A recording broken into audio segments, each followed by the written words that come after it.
तो आज हम कैमरा कंपैरिजन करने वाले हैं दो फोन्स का जो अंडर 60,000 कंसिडर किए जा रहे हैं बेस्ट कैमरा फोन्स। देखते हैं कौन सा बेटर है। एक तरफ है iQOO 13 जिसमें 3 कैमरा सेटअप है, तीनों ही 50 मेगापिक्सल के primary camera, ultra wide angle और 2x टेलीफोटो कैमरा है। वही अगर मैं आईफोन 15 की बात करूं तो यहाँ पे 2 कैमरा सेटअप है, प्राइमरी कैमरा 48 मेगापिक्सल का और 12 मेगापिक्सल का अल्ट्रा वाइड।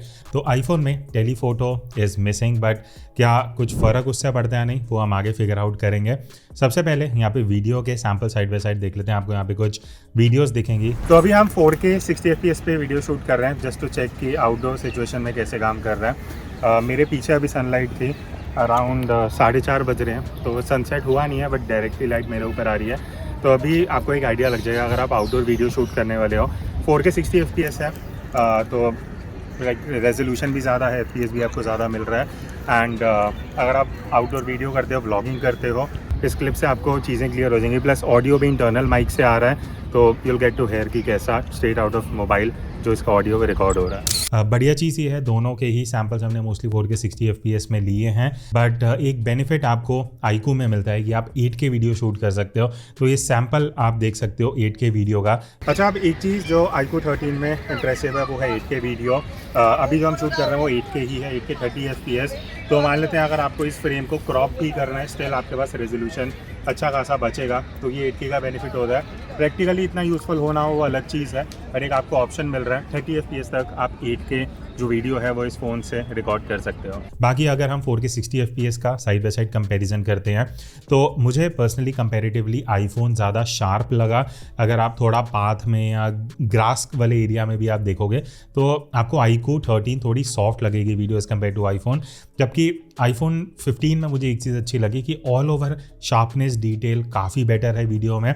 iQOO 13 में कहीं ना कहीं आपको ऐसा लगेगा कि वीडियो सॉफ्ट हो रही है, स्पेशली जहाँ पे लाइट थोड़ी सी कम होने लगती है वहाँ पे iQOO 13 जो है वो वीडियो सॉफ्ट करने लग जाता है। एक और चीज़ iQOO 13 में मैंने नोटिस किया एज़ कम्पेयर टू आईफोन की कलर टोन मेजेंटा साइड पे जा रहा है। अगर आप इन वीडियो सैम्पल्स में देखोगे, चाहे मेरी स्किन टोन हो, चाहे ओवरऑल स्काई या आसपास का एरिया हो, वो कलर कहीं ना कहीं थोड़ा मेजेंटा साइड पे जा रहा है। बट आईफोन मेक श्योर करता है कि आपके वीडियो में कलर टोन एकदम नेचुरल रहे। बाकी ऑल ओवर स्टेबलाइजेशन की अगर मैं बात करूं तो यहाँ पे दोनों ही अच्छा काम कर रहे हैं, but I would say iPhone is slightly better. Specially जब हम चलते हुए वीडियो शूट कर रहे थे या भागते हुए, तो आईफोन ने कंपेरेटिवली ज़्यादा बेटर काम किया है। इसके अलावा आईफोन नॉर्मली जब मेरे से कोई पूछता है अब 50,000, मैं आईफोन ही रेकमेंड करता हूँ वीडियो के लिए। उसका एक स्पेसिफिक रीज़न ये है, जब आप सनसेट के टाइम या जब स्काई का कलर बहुत अच्छा, जब आप वीडियो शूट करते हो तो आप देखना iQOO 13 में कलर्स आपको बहुत हल्के से दिखेंगे, बट आईफोन 15 बाय डिफ़ॉल्ट आपको इस तरीके के वाइब्रेंट कलर्स देता है जिनमें आपको एडिटिंग करने की भी इतनी ज़रूरत नहीं है, आप इनको स्ट्रेट अवे यूज़ कर सकते हो। बट हाँ, एक चीज़ मैं बोलूँगा, iQOO 13 को जब हमने इंडोर कुछ शूट करे म्यूजियम में तो वहाँ पे एट पार है विद आईफोन 15। अगर आप दोनों के सैम्पल्स देखोगे हार्डली कुछ डिफरेंस है। तो ये मैं बोलूँगा इंडोर में अगर आप वीडियो शूट करें तो iQOO 13 अच्छा आउटपुट दे सकता है, बट आउटडोर जहाँ में नेचुरल लाइट है वहाँ पे एक तो कलर्स थोड़े इधर उधर होते हैं, बट डिटेल मुझे उतनी बढ़िया नहीं लगी। अच्छा, तो अब हम सिनेमैटिक वीडियो शूट कर रहे हैं। मेरे पीछे बढ़िया सनसेट हो रहा है तो बोके वगैरह आ रहा होगा। अब अगर आप अपनी वीडियो में इस तरीके से ब्लर इफेक्ट अचीव करना चाहते हो, आपको एक लुक एंड फील देना है कि जैसे नॉन वो DSLR वाला जो ब्लर होता है वैसा तो ऑब्वियसली नहीं है, बट एज डिटेक्शन कैसा है एक ये टेस्ट कर लेते हैं कि अगर मैं इस तरीके से फ़ोन आगे लेके आ रहा हूँ तो कैसे शिफ्ट हो रहा है फोकस, और क्या फ़ोन पे फोकस आ रहा है, कितनी जल्दी आ रहा है। बिकॉज ये एक चैलेंजिंग टेस्ट है जहाँ पे ये देखने को पता लगेगा कि सिनेमैटिक मोड में जो फोकस है वो किस तरीके से ट्रैक हो रहा है और कहाँ पे फोकस जा रहा है। फिर उसके बाद हमने सिनेमैटिक मोड में भी दोनों फ़ोन से कुछ सैम्पल्स लिए हैं। अब यहाँ पे आईफोन में बेनिफिट ये है कि आप 4K रेजोल्यूशन में शूट कर सकते हो। iQOO 13 में 1080p है, एंड इवन यहाँ पे मुझे जो ओवरऑल एक्सपोजर है, जो कलर्स हैं और एज डिटेक्शन है, वो आईफोन का बेटर है as compare to iQOO 13। Next अब हम मूव करते हैं एक इम्पॉर्टेंट कैमरा पे, वो है टेलीफोटो। अब यहाँ पे iQOO 13 में ऑप्टिकल 2x कैमरा है जबकि आईफोन में डिजिटल जूम है, बट मुझे for some reason iPhone better लगा। Although it's a digital zoom, still जो प्रोसेसिंग है, जो डिटेल है, जो ओवरऑल वीडियो का लुक एंड फील है, वो iPhone 15 is very good as compare to iQOO का ऑप्टिकल जूम जो आपको यहाँ पे मिलता है। और iQOO में मैंने ये भी देखा कि 2x में अगर हल्की सी भी लाइट कम हो रही थी ना तो वीडियो सॉफ्ट हो रही थी, जो आईफोन में एज सच मुझे कुछ देखने को नहीं मिला। तो अभी हम ultra wide angle 4K video shoot कर रहे हैं। अभी हम ये सुंदर नर्सरी हुमायूं टूम म्यूजियम में आए थे, तो जस्ट वीडियो सैंपल लेते हुए कि अगर हम लाइट से थोड़ा अंदर जा रहे हैं शेड भी है प्लस अल्ट्रा वाइड है, तो कैसे ये जो शिफ्ट होते हैं हाईलाइट से शैडो, बस थोड़ा सा ऑडियो एको आ रहा होगा, उसके लिए आप थोड़ा कॉम्प्रोमाइज़ कर सकते हो। बट अभी एकदम डार्क है, मतलब मेरे पीछे थोड़ी लाइट आ रही होगी, मैं एकदम डार्क में हूँ, बट 2-3 सेकंड के बाद थोड़ी सिचुएशन चेंज होगी, तो देखते हैं कैसे अडाप्ट कर रहा है, लाइट से शैडो शिफ्ट कैसा है एक्सपोजर का, वो सारी चीज़ें। बिकॉज अल्ट्रा वाइड में ये चीज़ बहुत मैटर करती है कि एक्सपोजर कैसे शिफ्ट हो रहा है जब आप लाइटिंग डार्क से ब्राइट या ब्राइट से डार्क जाते हो। बाकी थोड़े और सैंपल लेते हैं एंड आप देखोगे आपको इसका कैसा आउटपुट लग रहा है अल्ट्रा वाइड में। नेक्स्ट अब हम बात करते हैं अल्ट्रा वाइड एंगल वीडियो की। अब दोनों ही फ़ोन्स 4K 60 में वीडियो शूट कर सकते हैं, बट पहली चीज़ आईफोन वाइडर है for some strange reason. iQOO 13 में जब आप स्टेबलाइजेशन के साथ वीडियो शूट कर रहे हो 4K में, वीडियो बहुत ज़्यादा क्रॉप होता है, ऐसा लगता है आप ऑलमोस्ट 1x में वीडियो शूट कर रहे हो, जो बिल्कुल भी अल्ट्रा वाइड एंगल वाला लुक एंड फील नहीं देता। उसके लिए आपको स्पेसिफिकली स्टेबलाइजेशन ऑफ करना पड़ेगा, जहाँ चलते हुए आपको फिर शेक दिखेगा। But iPhone with stabilisation wider angle of view देता है। टॉकिंग अबाउट स्टेबलाइजेशन, यहाँ पे भी आईफोन का स्लाइटली बेटर है एज कम्पेयर टू iQOO। बाकी जब हमने बैकलाइट में भी कुछ वीडियो शूट करे अल्ट्रा वाइड में, तो आईफोन 15 कंपैरेटिवली बेटर आउटपुट दे रहा था एज कम्पेयर टू iQOO 13। बस iQOO मुझे एक जगह बेटर लगा कि जहाँ पे लाइट थोड़ी सी कम हो रही थी अल्ट्रा वाइड में, आईफोन 15 वहाँ पे कंपैरेटिवली थोड़ा सा सॉफ्टर वीडियो आउटपुट दे रहा था जैसे ही लाइट कम हो रही थी। बट iQOO 13 वो जो डिटेल शार्पनेस है वो मेंटेन कर रहा था। तो अभी मैं फ्रंट कैमरा से रिकॉर्ड कर रहा हूँ 4K 60 FPS पे, तो अगर आप व्लॉगिंग के हिसाब से देख रहे हो, गेट अ फेयर आइडिया कि कितना आर्म स्ट्रेच लेंथ पे आपको एंगल ऑफ व्यू मिलता है। Like this is the maximum जो अभी मुझे मिल रहा है। बाकी पीछे बैकलाइट है, डायरेक्ट सनलाइट, तो अगर आप बैकलाइट में भी शूट कर रहे हो कैसा डायनामिक रेंज है वो इस वीडियो से क्लियर हो जाएगा। बाकी आज ज़्यादा क्लाउडी नहीं है तो डायरेक्ट लाइट आ रही है। अभी सनसेट का टाइम है, एग्जैक्टली सनसेट हुआ नहीं है, तो अगर आप व्लॉगिंग के हिसाब से ये फ़ोन देख रहे हो तो आपको एक आइडिया लग जाएगा। तो अभी आपने सेल्फी वीडियो का एक कंपैरिजन देखा होगा। मुझे पर्सनली iQOO थोड़ा सॉफ्टर साइड पे लगा, प्लस कलर्स भी iQOO के डल है। आईफोन की अगर आप फ्रंट वीडियो देखोगे वाइब्रेंट कलर्स हैं। ओवरऑल ऐसी वीडियोज़ है कि आप डायरेक्टली यूज़ कर सकते हो। iQOO का कंपेरेटिवली मुझे सॉफ्टवेयर आउटपुट लगा, प्लस आईफोन वाइडर भी है। और इवन जब मैं चलते हुए वीडियो शूट कर रहा था iQOO में, शायद आपने नोटिस किया होगा थोड़ा शेक हो रहा था, बट आईफोन में ऐसा कोई दिक्कत नहीं थी शेक वाली। तो ओवरऑल फ्रंट वीडियोज़ के लिए आईफोन इज़ बेटर। तो अब अंधेरा हो चुका है, शाम के 6 बज रहे हैं, सनसेट पूरा हो चुका है, ठीक है। ये प्रॉपर लो लाइट कंडीशन है, थोड़ा स्ट्रीट लैम्प जल रहा है, उसकी आवाज़ आ रही होगी, बट यहाँ पे आपको एक आइडिया लग जाएगा लो लाइट का आउटपुट कैसा है। अगर एकदम एक्सट्रीम देखना है तो मैं वापस थोड़ा सा इस तरफ जाता हूँ, बिकॉज यहाँ थोड़ा अंधेरा है। एंड एक्सट्रीम जो लो लाइट है वहाँ पे पता लगेगा कि नॉइज़ कैसी आ रही है या कितना अच्छा कंट्रोल है in terms of exposure. Because जैसे जैसे मैं पीछे जा रहा हूँ लाइट थोड़ी कम हो रही होगी। अब मैं आई थिंक थोड़ा अंधेरे में हूँ, ये एकदम पिच डार्क कंडीशन है, तो अगर यहाँ पे ऑडियो बढ़िया आ रहा है then it's on your good job. Last में अगर मैं लो लाइट वीडियो की बात करूँ तो अगेन आपको मैं साइड बाय साइड सैम्पल्स दिखाऊंगा।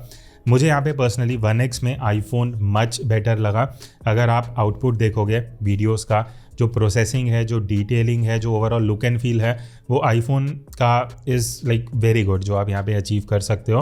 बट अल्ट्रा वाइड में थोड़ा सा नॉइस आ जाता है आईफोन में, क्योंकि जब वाइड एंगल में आप शूट कर रहे हो तो आप कंपेरेटिवली iQOO से ज़्यादा आपको नॉइस दिखेगी।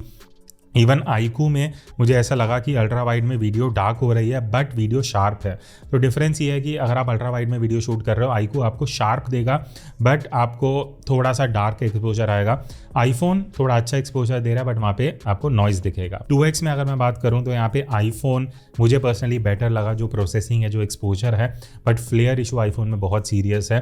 तो ओवरऑल अगर अल्ट्रा वाइड में देखा जाए तो कहीं ना कहीं आईफोन 15 स्लाइटली बेटर काम कर रहा है। तो क्या आप भी अपने स्मार्टफोन कैमरा से कुछ इस तरीके की प्रोफेशनल फोटोज कैप्चर करना चाहते हो, आप ज्वाइन कर सकते हो मेरा 5 आवर्स का ऑनलाइन फोटोग्राफी कोर्स, जहाँ पे मैं आपको बेसिक्स ऑफ फोटोग्राफी सिखाने वाला हूँ कि कैसे आपको एक्सपोजर कंट्रोल करना है, कैसे सीन्स को कंपोज करना चाहिए, जब आप किसी भी सिचुएशन में फोटो ले रहे हो क्या क्या चीजें आपको ध्यान रखनी चाहिए, फोटोज कैसे एडिट करनी है, ये सारी चीजें हम इस कोर्स में सीखने वाले हैं। तो बाकी की डिटेल्स आपको जो डिस्क्रिप्शन में लिंक है वहां जाके मिल जाएंगी। और 750 से ज्यादा मोबाइल फोटोग्राफर्स ऑलरेडी ये कोर्स अवेल कर चुके हैं और अभी स्पेशल ऑफर भी चल रहा है जहां पे आपको 20% डिस्काउंट मिलेगा using this coupon code. So join me on this journey and learn how to click better photos using any smartphone camera. अब हम बात करते हैं कि फोटोज में किसका आउटपुट ज्यादा बेटर है। तो यहाँ पे मुझे सबसे पहला डिफरेंस जो लगा वो है iQOO कहाँ बेटर है वो मैं बता देता हूँ। iQOO में मुझे शार्पनेस ज़्यादा अच्छी लगी, डिटेल ज़्यादा बेटर है।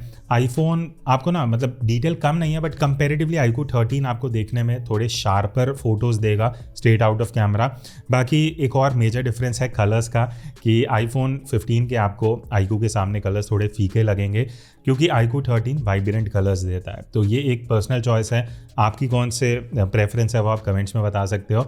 iQOO 13 मोस्टली मुझे लगता है लोगों को ज़्यादा बेटर लगेगा, क्योंकि स्ट्रेट आउट ऑफ कैमरा आपको पंची कलर्स मिल रहे हैं, आपको एडिटिंग नहीं करना पड़ेगा। बट iQOO में एक चीज़ जो मैंने इसके रिव्यू में भी बोला था, स्काई थोड़ा सा अननेचुरल कभी कभार लगता है, क्योंकि बहुत ज़्यादा ब्लू हो जाता है, जिस वजह से पेड़ों और पत्तों के एजेस में थोड़ा सा हेलो इफेक्ट बन जाता है। वो आईफोन में नहीं है, बिकॉज आईफोन की प्रोसेसिंग थोड़ी सॉफ्ट साइड पे है। But dynamic range all over मुझे iQOO 13 की बेटर लगी। तो मेरे हिसाब से 1x में ऑल ओवर फोटोज़ कहीं ना कहीं iQOO 13 ज़्यादा बेटर लेता है। नेक्स्ट हम बात करते हैं 2x जूम की, ऑप्टिकल वर्सेस डिजिटल। अब यहाँ पे नो डाउट iQOO शार्पर है, ज़्यादा बेटर डिटेल दे रहा है। एक और चीज़ जो यहाँ क्लियर डिफरेंस है वो है फेस की जो प्रोसेसिंग है वो iQOO ज़्यादा बेटर कर रहा है, बिकॉज आईफोन में शुरू से ये रहा है कि फेस को इतना अलग से प्रोसेस नहीं किया जाता, बट iQOO 13 में फेस ब्राइट है, एक्सपोजर अच्छा है, डिटेलिंग वगैरह बढ़िया है, जिस वजह से स्ट्रेट आउट ऑफ कैमरा बिना एडिटिंग के आप बढ़िया आउटपुट iQOO से निकाल सकते हो। नेक्स्ट हम बात करते हैं अल्ट्रा वाइड एंगल की, 12 मेगापिक्सल वर्सेस 50 मेगापिक्सल। अब यहाँ पे मुझे बहुत सिचुएशंस में आईफोन 15 में लगा कि फ़ोटोज़ ओवर शार्प हो रही हैं, जो देख के पता लगता है कि हद से ज़्यादा शार्पनेस ऐड की गई है। iQOO 13 में वैसा नहीं था, थोड़ी सॉफ्टर साइड पे है, बट आईफोन थोड़ा ओवर शार्पनिंग की तरफ जा रहा है। बाकी iQOO स्काई थोड़ा ज़्यादा ब्लू करता है, तो अगर आपको वो पसंद है तो you can go towards iQOO। Natural colours पसंद है, थोड़े डल, थोड़े नेचुरल साइड पे, तो आईफोन 15। फिर उसके बाद हाई मेगापिक्सल मोड पे आ जाते हैं। अब देखो iQOO 13 में चाहे अल्ट्रा वाइड हो, चाहे 1x हो, चाहे 2x हो, तीनों में आप 50 मेगापिक्सल में ले सकते हो। बट आईफोन में सिर्फ प्राइमरी सेंसर जो है वो 48 मेगापिक्सल में फ़ोटो लेता है, तो हम उसी का कंपेरिजन करेंगे। साइड बाय साइड अगर मैं देखूँ तो मुझे पर्सनली आईफोन ज़्यादा शार्प लगा, ज़्यादा डिटेल है। तो अगर आप फ़ोटो खींचने के बाद क्रॉप करते हो तो बिना प्रोसेसिंग के आप आईफोन से ज़्यादा डिटेल्ड हाई मेगापिक्सल फोटोज़ निकाल सकते हो। फिर उसके बाद हमने पोर्ट्रेट शॉट्स भी लिए, दोनों फ़ोन से ही साइड बाय साइड आप देखना। क्लियर डिफरेंस पहला है वाइब्रेंस का। अब आपको यहाँ पे लग रहा होगा आईफोन बहुत डल है, बिकॉज iQOO 13 आपको स्ट्रेट आउट ऑफ कैमरा ज़्यादा सैचुरेटेड कलर्स दे रहा है, ज़्यादा वाइब्रेंट कलर्स हैं, वो एक डिफरेंस है। दूसरी चीज़ iQOO की पर्सनली मुझे बैकग्राउंड प्रोसेसिंग अच्छी लगी, स्पेशली बैकलाइट में, जहाँ पे आईफोन थोड़ा सा कलर्स को नहीं कर पाता ढंग से, ओवर एक्सपोज छोड़ देता है। iQOO 13 बैकग्राउंड बहुत अच्छे से प्रोसेस कर रहा है। बट यहाँ पे मुझे एक चीज़ लगी कि फेस का जो ओवरऑल शार्पनेस है iQOO 13 थोड़ा सॉफ्टनिंग करता है, आईफोन मेक श्योर करता है कि वो डिटेल टेक्सचर जो एकदम स्किन में आंखों से दिखता है कुछ वैसा आउटपुट आए। बट होता क्या है, प्रोसेसिंग बहुत मैटर करती है। तो अगर आप साइड बाय साइड देखोगे तो iQOO 13 आपको फेस पे एक्सपोजर भी दे रहा है, प्रोसेस भी कर रहा है। आईफोन क्या करता है, वो फेस को अलग से प्रोसेस नहीं करता, जिस वजह से कहीं ना कहीं देखने में आपको iQOO 13 बेटर लगेगा। एजेस मुझे ऑलमोस्ट सिमिलर लगे, एज डिटेक्शन दोनों के ही उतने खास नहीं है जितने इस प्राइस पॉइंट में होने चाहिए, तो आई वुड से दोनों ही कंपैरिजन में सही काम कर रहे हैं। 2x की बात कर लेते हैं, क्योंकि iQOO में ऑप्टिकल है, आईफोन में डिजिटल है। यहाँ पे मुझे एक क्लियर डिफरेंस लगा कि आईफोन में वही चीज़ है, डल है, फेस डार्क जा रहा है। iQOO 13 वो सारी चीज़ें बढ़िया प्रोसेस कर रहा है, स्पेशली फेस को। बाकी अदरवाइज़ अगर मैं सिर्फ डिटेल और शार्पनेस की बात करूँ तो वो आईफोन में बेटर है। तो अगर आपको सिर्फ डिटेल चाहिए और एडिटिंग करना है तो आईफोन, अगर आपको स्ट्रेट आउट ऑफ कैमरा बढ़िया फोटोज़ चाहिए तो iQOO। देन नेक्स्ट मैंने कुछ सेल्फीज कैप्चर करी दोनों ही फ़ोन से। अब यहाँ पे मुझे आईफोन में बहुत डिफरेंसेस लगे। आईफोन कंपैरेटिवली कलर्स थोड़े डल दे रहा है, प्लस ओवरऑल देखने में आपको ऐसा लगेगा कि iQOO 13 वही कलर्स बेटर हैं, थोड़ी डिटेल अच्छी आ रही है, प्रोसेस्ड फोटो है तो आपको एडिट नहीं करना पड़ेगा। बट आईफोन में एक चीज़ अच्छी है कि आईफोन की सेल्फी शार्प हैं, iQOO कहीं ना कहीं स्किन स्मूथनिंग अप्लाई कर देता है। लास्ट में बात करते हैं लो लाइट फोटोज़ की। अब यहाँ पे टू माय सरप्राइज मुझे iQOO 13 ज़्यादा बेटर लगा। वीडियोज़ में आईफोन बेटर था, बट फोटोज़ में प्रोसेसिंग जो iQOO की है वो बहुत सही है। आप इन फोटोज़ में भी देख सकते हो, चाहे कलर्स हो, चाहे एक्सपोजर लेवल हो, चाहे ऑल ओवर फिनिश्ड लुक एक होता है फोटो का, वो iQOO 13 में कंपैरेटिवली बेटर है। चाहे वो 1x हो चाहे 2x है, दोनों में ये बेटर कर रहा है। नाइट मोड में अब आईफोन में क्या होता है कि आपको ऑटो पे रिलाई करना पड़ता है, खुद से नाइट मोड करेगा। बट iQOO 13 की आप जो फोटोज़ देख रहे हो, हमने एकदम पिच डार्क लाइटिंग में लिए थे जहाँ अंधेरा था ऑलमोस्ट। तो iQOO ने ऑल्दो 5 से 7 सेकंड लिए थे, बट फिनिश्ड फोटो ज़्यादा बेटर एक्सपोज्ड है, ज़्यादा लाइट है। बट ये है कि iQOO में इतना टाइम लगता है, तो अगर सब्जेक्ट मूव हो रहा है तो फोटो में थोड़ा मोशन आ सकता है। बट अदरवाइज लो लाइट में iQOO ओवरऑल बेटर कर रहा है। तो ये था एक डिटेल्ड कैमरा कंपेरिजन iQOO 13 और आईफोन 15 का। ऑब्वियसली क्वेश्चन आता है दोनों में से कौन सा लेना चाहिए। मेरे हिसाब से क्लियर आंसर है कि अगर आप सिर्फ वीडियो 1x में करने वाले हो देन आईफोन, बिकॉज आपको स्ट्रेट आउट ऑफ कैमरा ज़्यादा बेटर स्टेबलाइजेशन, ज़्यादा better dynamic range, better look and feel मिलेगा वीडियो में, स्पेशली एक्सपोजर कंट्रोल। बट अगर आप एक हाइब्रिड फ़ोन देख रहे हो जहाँ फ़ोटोज़ भी अच्छी हैं, वीडियो भी काम चला हुआ आपको आउटपुट मिल रहा है, then iQOO 13 not the best but one of the best में आ जाता है अंडर 60,000। आपका दोनों में से कौन सा प्रेफरेंस आएगा? Do comment and let me know. IPhone 15 या iQOO 13, लेट्स सी कमेंट में आप क्या चूज़ करते हो। So that's it, I will see you in the next video. तब तक take care and keep clicking.